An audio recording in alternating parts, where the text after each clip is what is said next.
कि नहीं ये पराया नहीं तोरा बोझ बुझे छियोगे, बेटी तोरा बोझ बुझे छियोगे, बेटी गे दुनिया के रीति छै खराब की दहे जावा।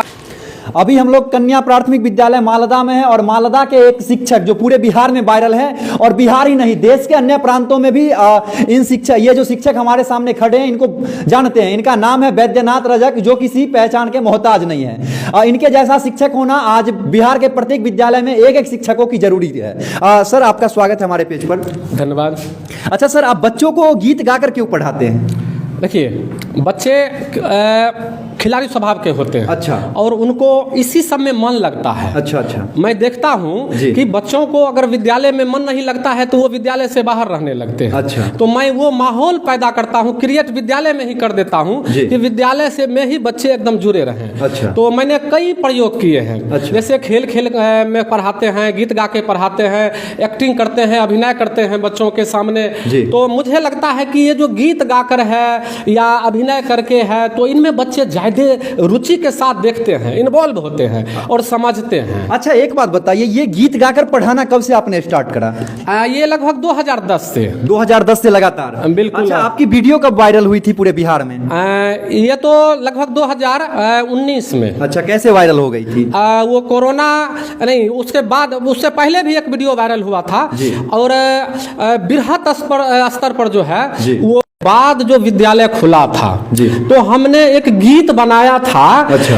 कि 16 अगस्त से स्कूल खुलल छे, करो नहीं कोनो भूल, चुन्नू मुन्नू हो, चलो चलो चलो स्कूल। अच्छा। तो वो गीत मैं अपने विद्यालय के बच्चों को सुनाता था और उस समय बहुत सारे हमारे ऐसे अभिभावक थे जो बच्चों को विद्यालय भेजना नहीं चाहते थे। तब मैं वैसे अभिभावकों को घर घर जाके सुनाता था कि अब विद्यालय खुल चुका है। अच्छा। आप बच्चों को विद्यालय भेजिए। तो वो तमाम तरह का जो सरकार की गाइडलाइंस थी उनको मैंने गीत में ही पिरो दिया और बच्चों को, अभिभावकों को जाके पोषक क्षेत्रों में सुनाते थे, उनको कहते थे कि विद्यालय चलिए। तो हमारी ये कोशिश मतलब सोशल मीडिया तक पहुंच गई और लोगों ने काफी इसे पसंद किया। देखा गया आपका वीडियो जो वो सिर्फ सोशल मीडिया ही नहीं, देश के मेन स्ट्रीम मीडिया के भी टीवी चैनलों पर चढ़ा था। बिल्कुल बिल्कुल।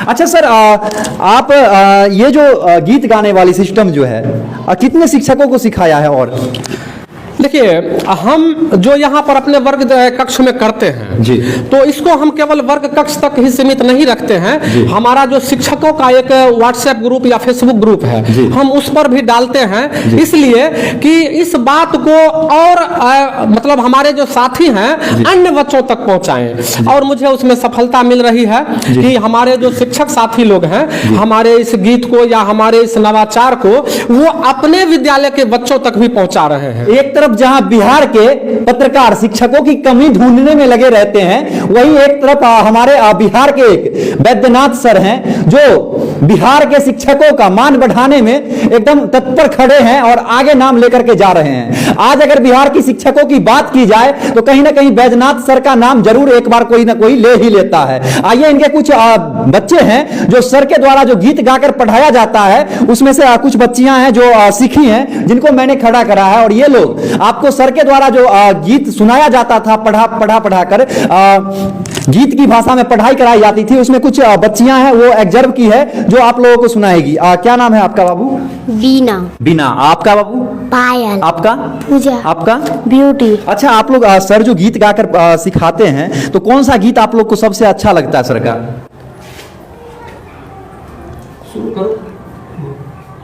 अच्छा, कौन सा गीत अभी आप गाने वाले हैं सर जो पढ़ाए थे? बहुत तेज चराएंगे बकरी। अच्छा, सुनाइए तो, सभी लोग एक साथ सुनाइए।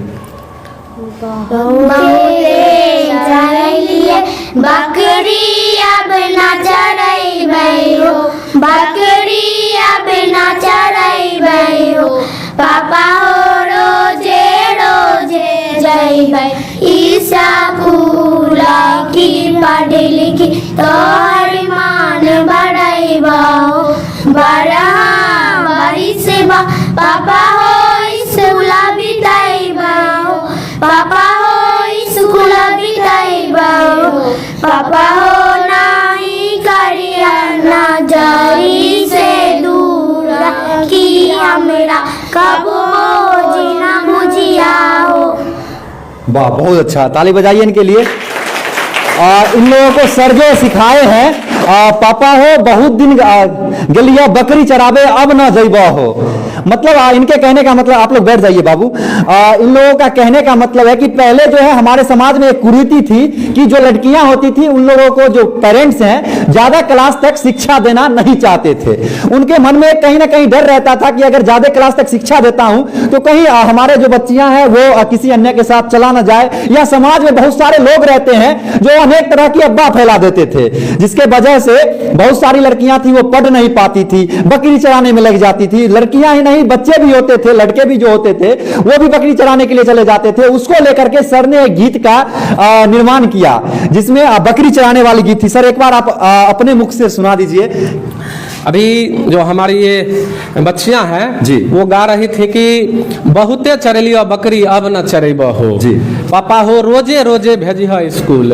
तो अब ये तो बच्ची कह रही है अपने पिता से, मैंने इन तमाम बच्चियों को ये गीत सिखाया है कि आप इस गीत को गाएं, अपने पिता को सुनाएं, ताकि जो बेटियां अभी भी बकरी चरा रही हैं, जो बच्चियां अभी भी बकरी चरा रही हैं, वो भी, उनके पिता भी अपनी बच्चियों को विद्यालय से जोड़ने का काम करे। अच्छा। और तब मैं एक पिता के रूप में, वो अभी लड़की बताई इस गीत के माध्यम से कि आप हमको बोझ ना समझें, जो एक बहुत ही संवेदनशील ये एक पंक्ति है। अभी के समय में कुछ ऐसे बच्चे हैं, अभिभावक हैं, जो अपने बच्चों को बोझ समझते हैं।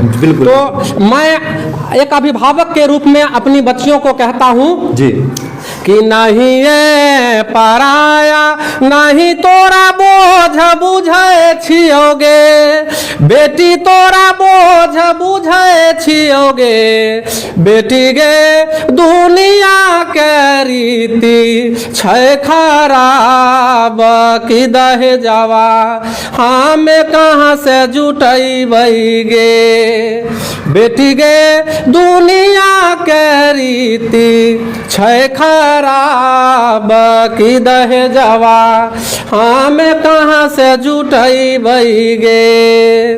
तो ये मेरी एक व्यथा है। और आज जो हमारे समाज की बेटियां इस दहेज प्रथा के उस चक्की में पिस रही है, बाल विवाह की चक्की में पिस रही है, मैं अपने समाज के लोगों से भी कहना चाहता हूं कि आप उस दहेज प्रथा पर विराम लगाएं। दहेज ना ले और ना दे। जानते हैं सर, दहेज तो अगर आप लड़के वाले के यहाँ जाते हैं जब रिश्ता लेकर के, तो लड़के वाले कहते हैं कि मुझे दहेज नहीं चाहिए, इस लड़के को लेकर जाइए और इस लड़के में जो खर्चा होता है और आपके बेटी में जो खर्चा होता है वो आप दे दीजिए। और जब बेटी को देने की बात आती है तो एक बात आप ही बताइए, क्या ये जो मेरी बहन लगेगी, ये बेटी लगेगी, क्या वो मेरे घर में रहेगी? बिल्कुल नहीं रहेगी। या कोई भी पिता ये नहीं चाहता कि मेरा बेटी खाली हाथ जाए, लेकिन एक वहां पर विराम लगा दिया जाता है कि इतने लाख का मुझे गहना चाहिए। तो ये सरकार के द्वारा भी दहेज प्रथा को समाप्त करने की दिशा में काफी कदम उठाए जा रहे हैं। तो उसी दिशा में मैंने भी एक गीत अपनी बेटियों को सिखाया है, और जिसमें मैं भी गाता हूं और ये लोग भी गाती है। कौन सा गीत है सर? वही वाला कि हाँ बहुते चरैलिया जो बकरी अभी गाई है, तो ये वाला। अच्छा, आपको, हमें लगता है कि आप जो भी गीत लिखते हैं वो पूरे दिल से लिखते हैं, और जो समाज में व्यतीत हो रही है, वर्ग में बच्चों के साथ व्यतीत हो रही है, इन लोगों पर हमें लगता है कि आप रिसर्च करके कोई भी गीत लिखते हैं तब जाकर आप इन लोगों के सामने प्रस्तुत करते हैं। बिल्कुल। मुझे लगता है कि अभी जिस चीज की आवश्यकता है वो मैं समसामयिक रूप से मैं वो करता हूँ। अच्छा, आपके जीवन का सबसे जो है गहरा गीत कौन सा है जिसे आप दिल से लिखे हो? बिल्कुल, वो उस समय जो कोरोना के काल में जब बच्चे विद्यालय नहीं आ रहे थे, तब मुझे लगता था कि मैं विद्यालय आ रहा हूँ, हमारे बहुत सारे शिक्षक साथी विद्यालय जा रहे हैं, लेकिन वहाँ पर बच्चे नहीं पहुँच रहे हैं। तो उस समय जो मैंने गीत गाया था, तो वो मुझे एकदम, मैंने दिल से गाया था। कौन सी गीत थी सर? कि 16 अगस्त से स्कूल खुलल छै, करो न कोनो भूल, चुन्नू मुन्नू हो, चुन्नू मुन्नू हो, चलो चलो चलो स्कूल। मैं अपने बच्चों को, अपने अभिभावकों को बड़े ही विनम्र भाव से सुनाता था। अच्छा। दिल से कहता था। अच्छा। के बाद विद्यालय खुला है, अब बच्चों को विद्यालय। अच्छा सर, जिस समय आप गीत गाकर बच्चों को पढ़ाते थे तो इस समाज के लोग आप पर हंसते थे भी क्या? हाँ, कुछ लोग ऐसे हैं जो हंसते हैं, लेकिन मैं उनकी परवाह नहीं करता। हमेशा ही लोग हंसने वाले लोगों की भी कमी नहीं है, और बहुत ऐसे लोग भी हैं जिन्होंने हाँ मुझे शाबाशी दी कि आप इसी तरह से आगे बढ़ते रहें। तो देखिए, मुझे इन बच्चों के लिए जो भी करना होगा वो मैं करूंगा, चाहे लोग मुझ पर हंसे या मेरी खिल्लियां उड़ाएं, स्लेजिंग करें, जो भी करें, मैं नहीं रुकूंगा। और बच्चों के लिए मुझे जितना बन पड़ रहा है मैं वो करूंगा। बिहार के बहुत सारे शिक्षकों को बैद्यनाथ सर से सीखने की आवश्यकता है। आज अगर बिहार के सारे शिक्षक बैद्यनाथ सर के तरह हो जाए तो कोई भी पत्रकार का हिम्मत नहीं है, किसी भी पत्रकार के अंदर इतनी शक्ति नहीं है कि आपके विद्यालय में जाकर के आपका विरोध कर दे। आज ऐसा हो गया है कि बिहार में बहुत सारे शिक्षक हैं जो बहुत तरीके से विद्यालय में शिक्षक की नौकरी पा गए हैं, लेकिन शिक्षक की नौकरी को सिर्फ और सिर्फ एक पेशा समझ लिए हैं, इसे एक बिजनेस समझ लिए हैं और अपना एक रोजगार समझ लिए हैं। विद्यालय आते हैं, यहां हाजिरी बनाते हैं और चले जाते हैं। इस देश में कहा जाता है गुरु ब्रह्मा गुरु विष्णु गुरु देवो महेश्वरा, गुरु साक्षात परब्रह्म तस्मै श्री गुरुवे नमः। जिस देश के शिक्षकों की, गुरुओं की उपाधि, गुरुओं का वर्णन ब्रह्मा विष्णु महेश से किया जाता है, वहां के शिक्षक भैंसी चराने लायक भी नहीं रहते हैं। तो उन शिक्षकों का विरोध करना तो आवश्यक है ही, लेकिन जो बैद्यनाथ सर के तरह जो शिक्षक हैं उनका सपोर्ट करना पूरे बिहार को जरूरत है। और बैद्यनाथ सर जैसे शिक्षकों की खोज करके सामने लाना आज बिहार के एक एक लोगों का अपना हक बनता है। अच्छा सर, अभी बहुत सारे शिक्षकों को देखा जाता है कि विद्यालय में बच्चे को जो पढ़ाते हैं, क्या पढ़ाना उन्हें पता नहीं रहता है, ऐसा देखा गया। ऐसे शिक्षकों के लिए आप क्या कहना चाहते हैं? देखिए, सरकार के द्वारा और समाज के द्वारा जो एक गुणवत्ता शिक्षा की परिकल्पना की जा रही है वह तभी साकार होगा जब सरकार, समाज और शिक्षक तीनों का एकदम समन्वय होगा और तीनों मिल करके कोशिश करेंगे, तभी ये सपना साकार होगा। बिल्कुल सर, बहुत बहुत धन्यवाद सर अपना समय देने के लिए। और बैद्यनाथ सर के स्कूल में एक सर हैं, और सर बैद्यनाथ सर के विद्यालय में एक रवि सर हैं जो उनके साथ रह के पढ़ाते हैं। अच्छा सर, बैद्यनाथ सर जो आपके विद्यालय में पढ़ाते हैं, आपको कैसा लगता है? बहुत ही बढ़िया लगता है और काफ़ी रुचिकर कक्षा होती है उनकी, काफ़ी कुछ सीखने को मिलता है। अच्छा, बैद्यनाथ सर का कोई एक ऐसा गुण जो सभी शिक्षकों को पसंद आती होगी?